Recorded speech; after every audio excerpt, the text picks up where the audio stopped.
جو کھڑے اور بیٹھے اور لیٹے ہر حال میں اللہ کو یاد کرتے اور آسمان اور زمین کی پیدائش میں غور کرتے اور کہتے ہیں کہ اے پروردگار تو نے اس کائنات کو بے فائدہ نہیں پیدا کیا، تو پاک ہے، تو قیامت کے دن ہمیں دوزخ کے عذاب سے بچائیو۔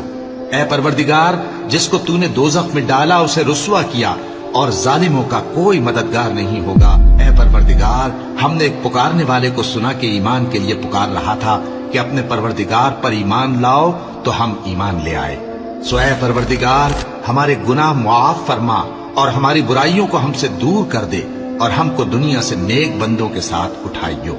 اے پروردگار تو نے جن جن چیزوں کے ہم سے اپنے پیغمبروں کے واسطے سے وعدے کیے ہیں وہ ہمیں عطا فرما اور قیامت کے دن ہمیں رسوا نہ کیجیو۔ کچھ شک نہیں کہ تو خلاف وعدہ نہیں کرے گا۔ تو ان کے پروردگار نے ان کی دعا قبول کر لی اور فرمایا کہ میں کسی عمل کرنے والے کے عمل کو مرد ہو یا عورت ضائع نہیں کرتا۔